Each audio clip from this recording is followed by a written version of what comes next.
Hello friends, welcome back to my channel শৃঙ্খলা রান্নাঘরে সকলকে স্বাগত জানাই।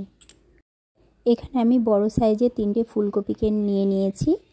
এবার ফুলকপিটা আমি ভালো করে ডাঁটাগুলো ছাড়িয়ে বেছে নেব। এই যে ফুলকপিটাকে আমি ভালো করে ছাড়িয়ে নিচ্ছি।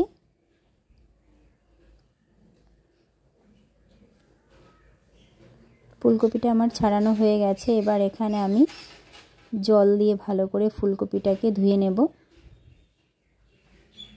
এই যে ভালো করে জল দিয়ে ধুয়ে নিয়েছি। আর এখানে আমি নিয়ে নিয়েছি পেঁয়াজ কুচি, আদা কুচি, রসুন কুচি আর কাঁচা লঙ্কা কুচি। এগুলোকে আমি এই যে ভালো করে পেস্ট করে নিলাম মিক্সিতে দিয়ে।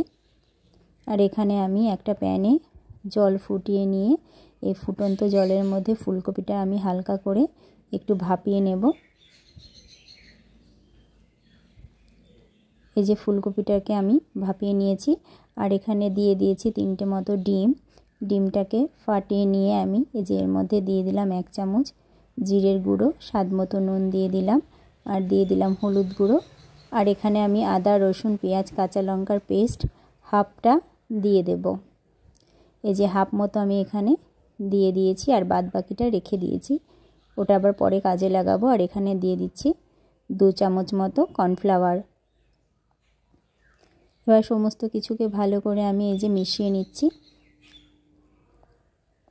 এই যে মেশানো হয়ে গেছে। এবার এখানে আমি ভাপিয়ে রাখা ফুলকপিটা দিয়ে এই ডিমের ব্যাটারে আমি ভালো করে ফুলকপিটাকে ডুবিয়ে নেব।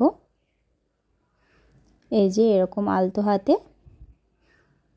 হাতে করে নিতে হবে, কারণ ফুলকপিটা হালকা ভাপানো রয়েছে, তাই এভাবে আলতো করে আমি ডিমের ব্যাটারে ফুলকপিটাকে ডুবিয়ে নেব। আর এখানে আমি লোহার কড়াইতে সাদা তেল গরম করে এইভাবে আমি ফুলকপির পাকোড়া তৈরি করে নিলাম। এই যে এইভাবে লাল লাল করে ফুলকপির স্বাস্থ্য পাকোড়াটাই আমি তৈরি করে নিলাম। আর এখানে আমি প্যানের মধ্যে দিয়ে দিয়েছি 2 চামচ সাদা তেল। তার মধ্যে আমি এই আদা রসুনের বাদ বাকি যে পেস্টটা ছিল সমস্ত পেস্টটা আমি ঢেলে দিলাম, দিয়ে আমি ভালো করে কষিয়ে নিচ্ছি। আর এখানে দিয়ে দিয়েছি 1 চামচ জিরের গুঁড়ো, আর দিয়ে দিচ্ছি কিষান সস।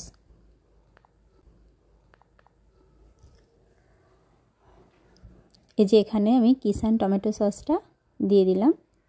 আর এখানে দিয়ে দিচ্ছি চিলি সস। এটা আমি পরিমাণ মতোই দিয়েছি। এখানে 4 চামচ মতো চিলি সস আমি অ্যাড করলাম। আর এখানে আমি দিয়ে দিলাম 4 চামচ মতোই সয়া সস, দিয়ে আমি ভালো করে যে নেড়ে নিচ্ছি। আর এখানে আমি দিয়ে দেব ফুলকপির পাকোড়াগুলো, দিয়ে আমি ভালো করে উল্টে পাল্টে নেড়ে নেব। এই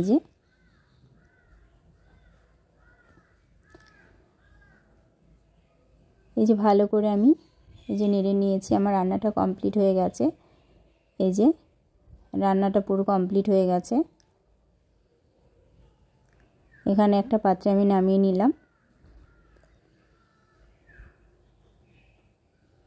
কত সুন্দর হয়েছে, পুরো রেস্টুরেন্টের মতো দেখতে লাগছে।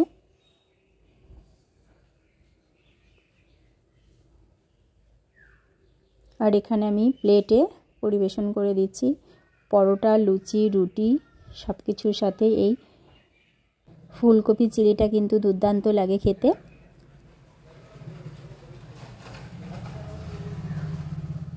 এইভাবে একবার ট্রাই করে দেখবেন, খুব টেস্টি হয় খেতে।